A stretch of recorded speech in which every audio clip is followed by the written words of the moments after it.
Good morning mga ate and kuya. Kamusta? Kamusta po ang buhay-buhay? Kamusta ang physical? Kamusta ang spiritual? So, siyempre bago tayo mag-start ay magpasalamat tayo sa Panginoon na binigyan niya ulit tayo ng isang panibagong buhay. Ginising niya tayo sa umagang ito.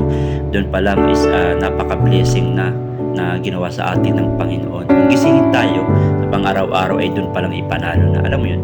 So by the way, hayaan nyo na babaan ko kayo ng salita ng Diyos na nanggagaling sa Numbers chapter 23 verse 24. Ano ba ang sinasabi doon ng Panginoon, mga atin ko? Ang sabi, ang Israel ay kasing lakas ng isang leon, hindi tumitigil hanggang kaaway ay di nalalamon, at hanggang ang dugo nito ay di niya naiinom.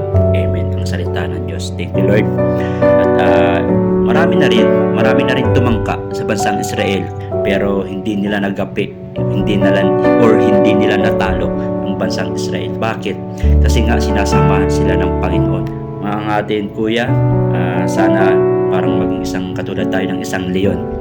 Ano ba yung mga katangian ng isang leon? Malakas, di ba? Matapang. As a Christian, dapat malakas tayo. Dapat malakas yung puso natin. Dapat dinaanan tayo ng pagsubok sa buhay. Magpapadala kasi yung mga kaaway ng mga pagsubok Nagdo-double time sila, nagti-triple time sila. Lalo na sa mga anak na ng Diyos, sa mga nakakilala na sa Panginoon, sa mga Christian. Alam mo yun, mas sila yung pinapadalhan ng mga mabibigat na mga suliranin. Dahil nga syempre gusto nilang makuha yung tao na yun.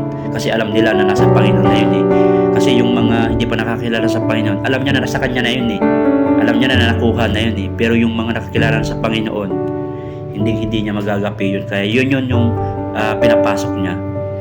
Diba?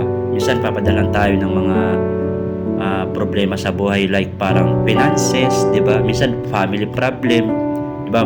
Yung iba mas malala pa, pero hindi Kaya dapat mas lalo tayong magtiwala sa Panginoon. Ano pa ba yung nakikita natin sa isang leon, di ba? Bukod sa matapang, siyempre malakas, di ba? Meron tayong lakas ng loob. Meron tayong lakas upang harangin yung mga pinapadala ng mga kaaway. Siyempre sa pamamagitan ng salita ng Diyos. Di ba? Dito tayo magbe-base. Hindi dahil pag nagkaroon ka ng problema, pupuntahan mo yung kaibigan mo. Ang unang-una mong lalapitan, ang salita ng Diyos. Kasi dito lang tayo makakakita, dito lang natin na mararamdaman ang tunay na presensya ng Panginoon, ang tunay na pagmamahal ng Panginoon. Huwag tayong magbabase sa kung ano yung mga nakikita natin. Huwag tayong magbabase dahil nandyan yung kapatid natin, nandyan yung mga kaibigan natin na handang dumamay, pero hindi. Ang Diyos at ang Diyos pa rin ang kailangan natin lapitan sa oras na tayo'y nangangailangan. Alam niyo yun? Kaya sana mga atin kuya, maging isang leon tayo, na meron tayong lakas at tapang, na kahit anong pagsubok sa buhay ang ipadala ng kaaway, andun yung ating pananampalataya sa Panginoon, yung malakas at matapang na pananampalataya sa Panginoon, na kahit anong klaseng pagsubok pang ipadala sa atin ay ating mapapagtagumpayan dahil tayo ay anak ng Diyos. So ayun lamang mga ate and kuya, lagi po tayong mag-iingat at syempre huwag nating kaliligtaan iwala sa Panginoon. Alam niyo yun, kasi ang Panginoon lang ang ating Savior. So maraming salamat at lagi po tayong mag-iingat. God bless.